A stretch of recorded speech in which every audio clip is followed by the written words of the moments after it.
Hi, Dr. Brandon Vaughn, that tie-dye guy, coming to you today with part 2 of Essential Thinking to Overcome Feeling Overwhelmed. If you want to see the first 5 items, go back to our previous teaching. I'll provide a link for you. Number 6, you need to support yourself. For some reason, we tend to get very critical of ourselves. We need to cut ourselves some slack. We need to be our best friend, our biggest supporter, our biggest coach. We need to be encouraging ourselves and quit being so hard on ourselves and critical of ourselves. If we fail, it's okay. A big part of why we feel overwhelmed is because we don't cut ourselves slack. We don't actually support ourselves. We don't say, hey, it's okay that you didn't get this right. Hey, it's okay that you didn't finish this. Let's figure out how to do it and let's get back in the game and start doing this. If you don't support yourself, if you're constantly critical of what happens to you and you're not a coach, how many times I would love a coach in my life, and you should be your own best coach. Admit when you failed, yes, but encourage yourself to go on to the next realm and find what actually works. Number 7, baby steps. A big reason why we get overwhelmed in life is because we don't break down very large tasks into smaller steps.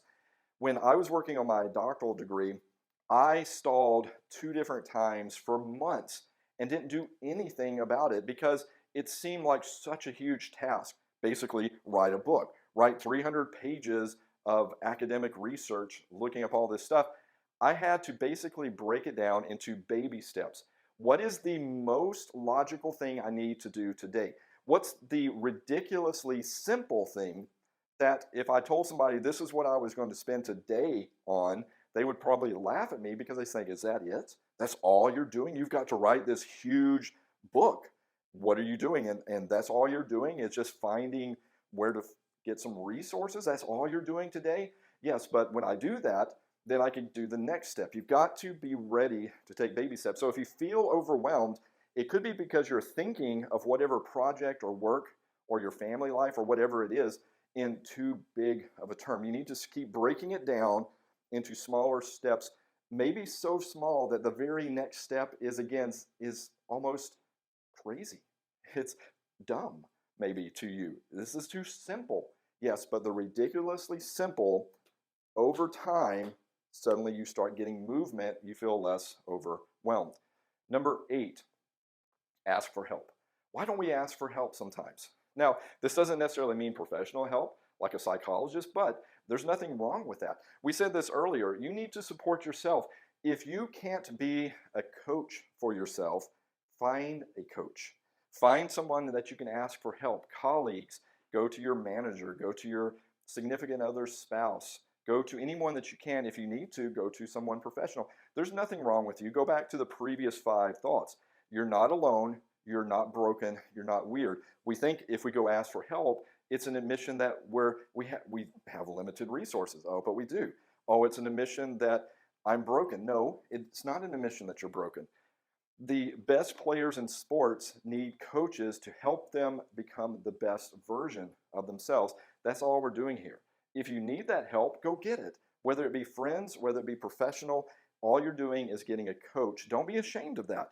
We all need it. At some point in our life, every single one that's listening to me needs a coach. If you get good coaching from outside sources, you'll find that it's much, much easier to be your own coach because they'll teach you how to do it many, many times. Number 9, challenge your thinking. We have this tendency just to take whatever thoughts we have and just believe it's true. Never challenge it. Is this true? Am I thinking something true? Now, many times if there are thoughts, we think, well, it must be true. We never challenge it. We never look at it and analyze it. We never say, where did this come from? Because we think if it's in our minds, it must have come from us. But we're influenced by so many things. Social media, news, friends, the world feeds us all sorts of things that can get into our thinking, and if we never challenge it, we will never overcome feeling overwhelmed. To say, hey, I'm thinking this way, is this really true? And stop and analyze it. Replace it with thoughts that you want to believe and see and feel. You only will do that is if you challenge your thinking, challenge your beliefs. Why am I thinking this way? Is this the way I want to be? Challenge it. Challenge it. Think about it. Now, if you go a period of time where you don't catch things, that's okay. If you just catch some stinking thinking once every few weeks, that's a lot better than the way you probably have been in the past. Over time, you'll get better and better at picking out those limiting beliefs and replacing them with unlimited beliefs. You've got to start challenging your thinking, though, and not just assume that everything you think is good and act on it. Number 10, roller coaster thinking. I'm not a big roller coaster person. My daughter loves roller coasters. I get on there with her and I cringe, and I find that the more I'm stressed and the more I'm just, the worse I feel after I get off of there. There's something about not being so focused on the outcome, keeping the end in mind, and relaxing as much as you can. Sometimes you're going to go through seasons where it feels like a roller coaster and you're just being jarred everywhere. The more you tense and stress and think and analyze and break it down, the worse it can get. Sometimes, yes, you need to challenge your thinking a lot more than we do. There are some times where you just need to hang on, and you may not fully enjoy the ride, but realize that after a few turns, that ride is going to stop. There will be times when it will settle down. It may not feel like you're in that season right now, but it will. Hang in there, don't give up, and it will come about at some point. So these are the next 10 essential thinking steps.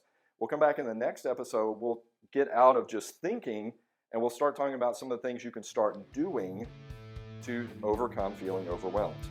Hope you enjoyed this. Remember, go out today, live your life with passion, intention, and purpose. Your life is an occasion. Rise to it. Thanks. Clock ticking the rest of your life.